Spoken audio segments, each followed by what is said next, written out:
Ya, assalamualaikum warahmatullahi wabarakatuh. Selamat siang. Untuk pembelajaran kali ini kita tidak menggunakan Zoom, melainkan kalian hanya melihat video pembelajaran yang saya upload di YouTube nanti. Lalu kalian perhatikan, kalian simak dengan baik-baik. Nanti di terakhir situ ada tugas.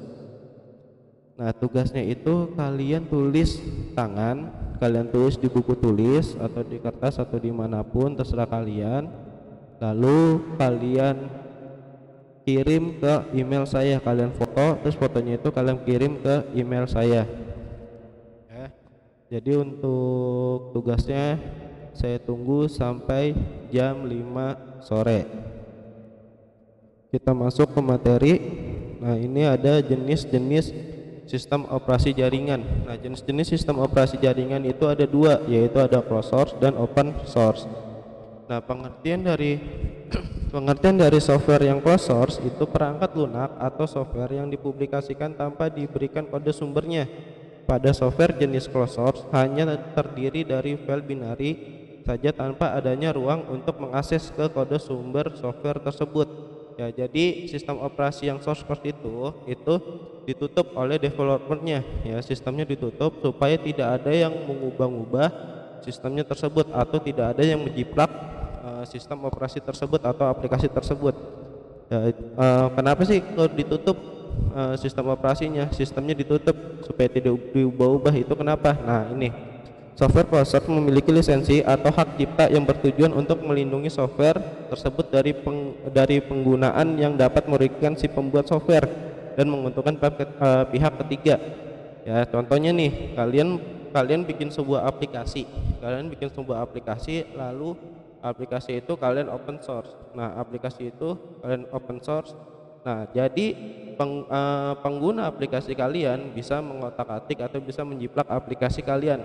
Nah, jadi dengan adanya dijiplak aplikasi kalian atau dibobolnya aplikasi kalian, yaitu bisa menguntungkan pihak ketiga. Yaitu siapa? Yaitu yang membobol aplikasi kalian atau yang menjiplak aplikasi kalian. Nah, software closed source bersifat terbatas dalam penggunaan, penyalinan, juga modifikasi. Bagi seseorang atau perusahaan yang bermaksud ingin mengakses kode sumber, maka dibutuhkan perjanjian khusus yang dinamakan perjanjian non-disclosure. Nah, itu perjanjian itu biasanya kalian harus membeli lisensi. Nah, biaya beli lisensi itu nggak mahal, nggak kayak kalian beli gorengan murah gitu, ya. Nah, beli lisensi itu mahal. Ya, jadi kalian juga harus buat perjanjian apa sih, Pak? Nah, itu perjanjian supaya kalian enggak nyebarin kodenya atau sistemnya. Nah, terus kalian juga hanya kalian doang yang tahu gitu, karena kalian yang harus membayar perjanjian tersebut. Nah, lalu pada sistem operasi closed source ini, paket program tidak dapat distribusikan lagi selain oleh pembuat atau vendor program tersebut. Jika ada pendistribusian yang bukan dari vendor program tersebut, maka dianggap sebagai pembajakan software. Nah, contohnya kalian mau install Windows 7 atau kalian mau install Windows 10 atau kalian mau install Windows 8 lah, apalah gitu. Nah, kalian nggak punya aplikasinya, kalian nggak punya softwarenya, kalian nggak punya software yang berlisensi. Ya, kalian nggak punya software yang berlisensi, kalian download dari website, kalian cari di website, kalian download di website orang, kalian cari nih, kalian temu itu Windowsnya. Nah, terus kalian download. Nah, itu Windows yang kalian download itu sudah termasuk software ilegal. Apalagi kalian nge-crack, ya, apalagi kalian crack nih Windows kalian di-crack, itu sudah termasuk tindakan ilegal. Nah, keuntungan atau kelebihan source close-nya itu apa sih? Nah, itu kestabilan sistem terjamin, ya. Terus support atau dukungan langsung dari pemilik program, lebih mudah digunakan. Nah, itu contohnya nih, kestabilan sistem terjamin. Nah, kan kalau yang closed source itu kalian kalau mau memiliki lisensi, kalian itu harus membayar. Ya, kalian itu harus membayar lisensinya tersebut. Nah, kalau kalian sudah membayar, sudah mengeluarkan banyak biaya untuk membeli sebuah lisensi, tapi software yang kalian beli lisensinya itu kestabilan sistemnya nggak kejamin, nah itu buat apa kalian beli kan? Makanya harus kestabilan sistemnya harus terjamin. Lalu support dari dukungan dari pemilik program. ya, support atau dukungan langsung dari pemilik program. Itu juga kalian sudah beli mahal-mahal lisensi tapi nggak didukung atau nggak disupport sama pemilik programnya, buat apa gitu. Jadi kalau misalnya ada kerusakan kan kalian nggak bisa komplain. Lalu lebih mudah digunakan. Nah ini kalian kalau beli aplikasi biasanya wah aplikasi ini bagus nih, gampang digunainya, tapi kalian harus membayar biasanya gitu. Lalu ada kerugian atau kekurangan open source. Nah itu celah yang terbuka. Terus adanya lisensi yang mengharuskan pengguna menyediakan dana. Nah terus pengembangan terbatas, diperlukan antivirus, harga lisensi yang mahal. Nah celah yang terbuka itu gimana? Nah contohnya di Windows itu harga lisensi Windows itu mahal ya, harga Windows lisensi itu mahal. Nah itu biasanya Windows itu digunakan oleh perusahaan-perusahaan. Nah perusahaan-perusahaan itu biasanya sering terjadinya kena virus. Nah jadi di Windows itu ada celah yang terbuka ya, jadi bisa dimasukin oleh virus, orang membuat virus untuk Windows jadi untuk menjatuhkan sebuah perusahaan. Terus ada juga lisensi yang mengharuskan penggunaan menyediakan dana. Nah ini nyambungnya ke yang nomor 4 ya, yang nomor 5 ya, yang nomor 5 harga lisensi mahal. Nah itu kalian harus menyediakan dana yang cukup mahal, bahkan bisa dibilang mahal hanya untuk membeli lisensinya saja. Lalu pengembangan terbatas. Nah ini walaupun kalian punya lisensi tapi kalian hanya bisa mengembangi itu hanya sedikit terbatas, tidak bisa semuanya. Kenapa? Karena walaupun kalian beli lisensi tetap hak cipta pemiliknya itu development yang membuat. Lalu diperlukannya antivirus, yaitu supaya komputer kalian tidak dikenakan virus. Nah lalu ini yang kedua open source. Nah open source itu apa sih? Open source itu adalah perangkat lunak atau software yang dimana kode program bersifat terbuka dan disediakan oleh pengembang secara umum agar bisa untuk dipelajari, diubah maupun dikembangkan lebih lanjut, serta disebarluaskan dan boleh bahkan untuk diperbaiki bug atau kesalahan pada program tersebut. Ya, jadi yang open source itu kalian terserah nih, aplikasi itu mau kalian apain, apa itu kalian mau kalian kembangin atau kalian mau disebarluaskan, itu terserah kalian. Jadi kalian gak terkait dengan sebuah lisensi. Nah tujuan open source yang sesungguhnya adalah menghilangkan tergantungan terhadap vendor. Nah contohnya nih kayak tadi kalian menggunakan Windows. Nah kalian menggunakan Windows, kalian tergantung kepada vendor Microsoft. Nah tapi kalau yang open source itu kalian bisa menghilangkan ketergantungan kalian terhadap vendor, yang dimana pihak dari pihak vendor bisa saja bertindak secara seenaknya. Open source juga menyediakan software yang mudah untuk dijangkau oleh masyarakat luas dan menghindari adanya pengambilan keuntungan besar-besaran atau berlebihan dari sebuah vendor.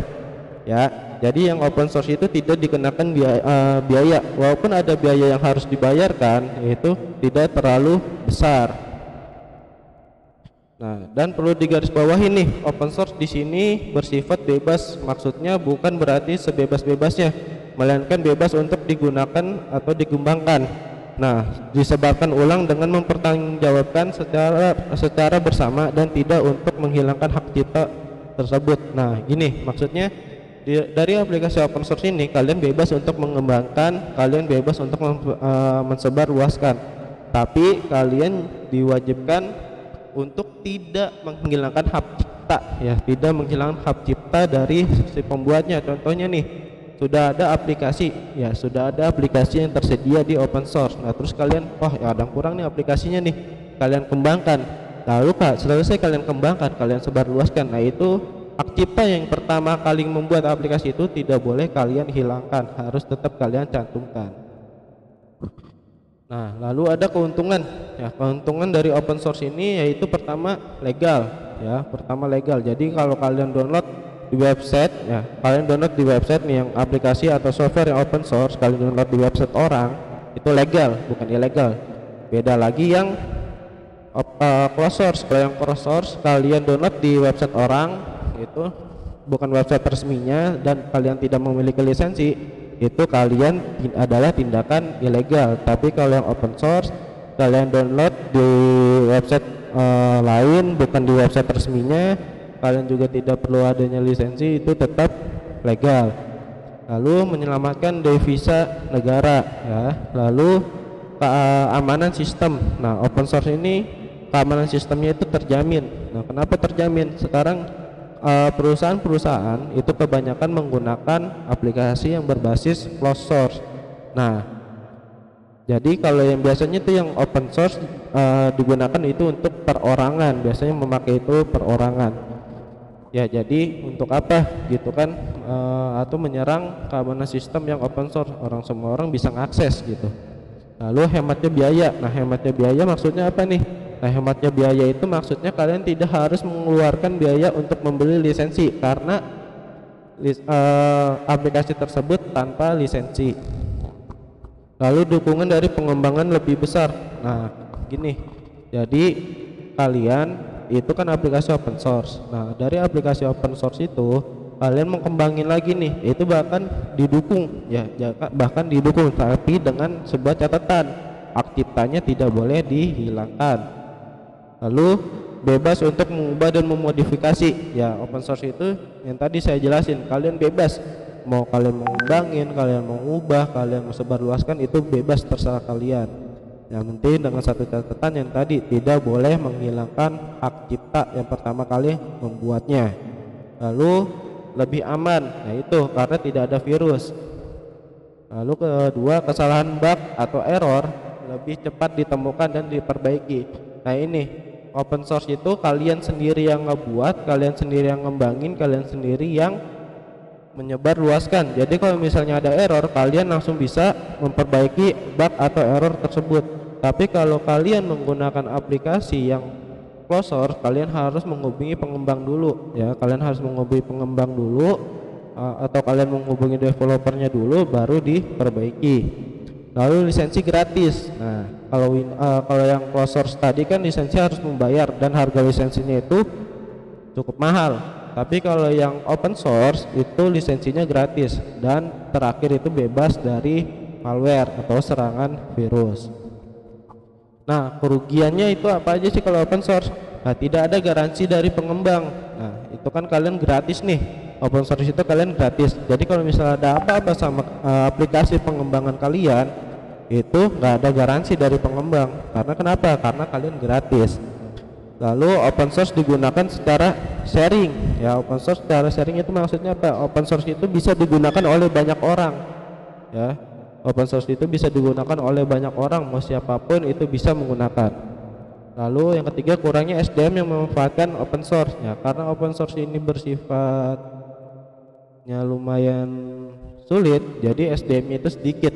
Ya, SDM-nya itu sedikit yang berminat, lebih berminat ke closed source walaupun membayar.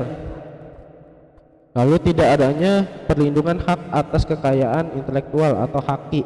Nah, ini yang tadi saya bilang, makanya ditekankan supaya kalian tidak menghilangkan hak cipta dari sang pembuat yang pertama kali ngebuat, karena tidak ada perlindungan hak cipta ya atas kekayaan intelektual atau yang sering disebut haki.